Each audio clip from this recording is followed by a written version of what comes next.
Everybody you know is looking for the magic button. Oh, let me go do this ayahuasca thing. Let me do this psychedelic. Let me find the right video. Let me find the right mentor. Let me find the right help. And then I'll break through. Let me do a detox. Let me do a digital detox. Let me do a dopamine detox. Oh, let me get my health up. Let me go to this retreat. Let me go to this festival. I need better friends. I need blah, blah, blah, blah. They need all this shit. When are you just going to figure out you need to sit your ass down and work for an hour today, the next day, the day after that, and keep going? When are you going to realize it's not about these epiphanies, this inspiration, these ideas? It is about grit. Grit is the only thing, it is the number one indicator of success. If you can't figure out this one thing, you will always be behind. My friends, this video is about resistance and your capacity to do one thing consistently. It sounds so simple, right? But 99% of people can't do it.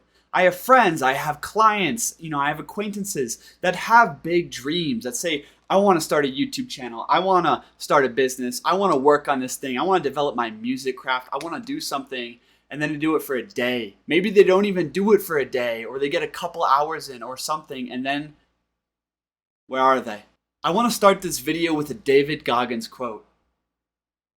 It's so easy to be great nowadays because everyone else is weak. If you have any mental toughness, if you have any fraction of self-discipline, the ability to not want to do it, but still do it, if you can get through doing things that you hate to do, on the other side is greatness. Now, I think this quote holds very true. And it's not even things that you hate to do. It's things that you simply have resistance to doing. So I'm going to start with this video describing how resistance manifests itself in our life and tries to fill the space our genius is supposed to occupy. And then I'm going to get into 3 steps that you can use today to start combating resistance and building consistency in your life. Here's the thing. You cannot consume your way into self-transformation. You cannot consume your way into self-actualization, right? All these things that you think you need are simply resistance, convincing you to do everything else in the entire world, even if it's positive, to try to get you to not do the thing that is actually going to progress your journey, that is going to progress your development.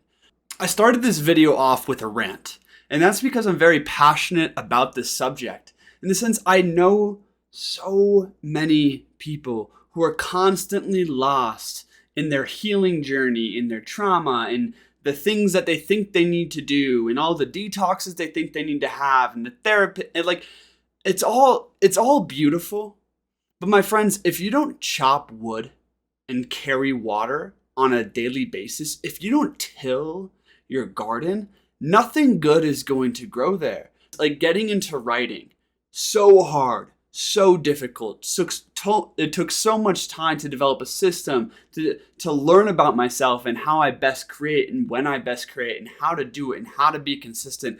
I mean, it was a grind to figure it out, my friends. But through that grind, I developed my voice. I developed my style. I figured out who I was. I learned how to endure these tough times. I built a better relationship with resistance.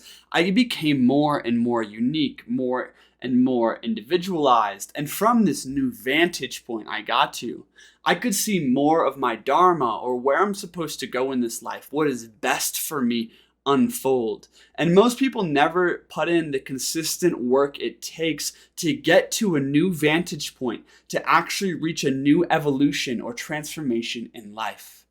My friend, in this video, I'm not even discriminating against good or bad habits, like meditation versus scrolling on your phone, going to the gym versus, consuming food and being in toxic relationships, and, all these things. You got to realize that all of them can be coping mechanisms for resistance. Most people don't understand this. Most people think I woke up and I drank water and I went for a walk and I walked the dog and I called my friend and, I did a meditation and I journaled and maybe I saunaed and maybe I ran and I did all these things today. They don't realize that they're still avoiding the single thing that's going to move their life forward, their soul's calling. Like, what the fuck are you supposed to do here? It is not walk your dog, clean the house, meditate, and work. Work a job. You are supposed to do something. And if you're not putting in an hour a day, just an hour a day of 24 hours, 1 hour to figuring out and cultivating and evolving that thing, you're wasting your time. Look at your time. Look at this past year, my friends, and add up every hour you spent doing the thing that you intuitively know you are meant to do. How many hours, right? My friends, it should add up to more than the fingers on your hand every week. Every week, you should be putting in that time, and you know this in your soul, but if you're not doing it consistently, all these other things are going to come in to fill the void that your genius is supposed to occupy. And that's the bottom line. So how do you resolve this issue? When I work with clients, there's a link in the description if you want to have a free discovery call with me. But when I work with clients, there's a 3-step system that is very effective, and it's been most effective in my life. And it comes down to matcha and work. That's what I call it. You don't need to drink matcha. You could drink whatever kind of tea you would like. But this is how it goes. Is the night before, you need to get clear on your one thing. My friends, stop being not at the helm of your ship. You need to man your ship, right? And to do that, at night, you need to be clear on what is the one thing you are doing in the morning. For me, I knew I was going to wake up and I was going to rework this whole video, right? I'm going to wake up and I'm going to write on this exact specific section in this chapter, and this is the ideas that I want to express.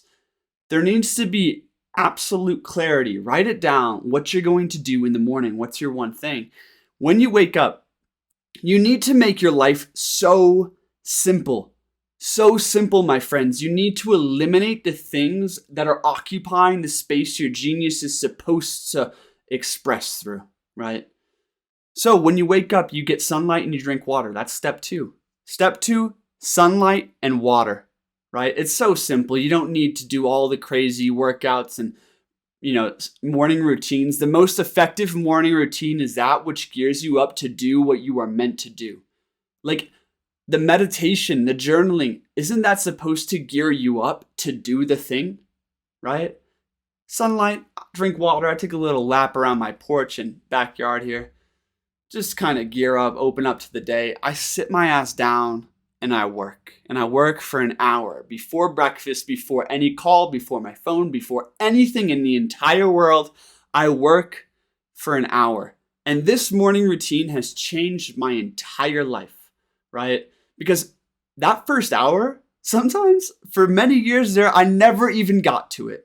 Or I'd spend my whole day fretting over that hour of hard work, right? But if you can do that before any part of the day begins, man, you're going to get rolling. That's how you can start implementing consistency into your life. And from there, it grows. If you can't do an hour, do 40 minutes. Do 40 minutes. Can you write? Can you create? Can you work on that dream, that nonprofit, that business, that thing, right? For 40 minutes? Every morning, I think you can do it. And you need to make it your chief priority because everything else is trying to distract you from that genius, my friends. 3 steps. Get clear, water and sunlight, and then hands on the keyboard. Get to work for 40 minutes. This grows. This is the morning routine I adopted 2 years ago to start to help me write this book. And over the next year, I saw that grow from 1 hour to 2 hours to 3 hours to 4, 5, 6 hours some days, and generally my routine currently is to do creative work for at least 3 hours a day, 7 days a week, unless I'm traveling. And guess what? That's why I know I'm going to be successful. I don't say it to brag. I simply say it in the fact that most creatives, most artists I know, what I do in one day, they do in maybe a month. What they do in years takes me a month, right? And it's not like saying like, oh, I outwork everybody. That's not true. But I am consistent and I work hard. And in so far in my life, that has been everything.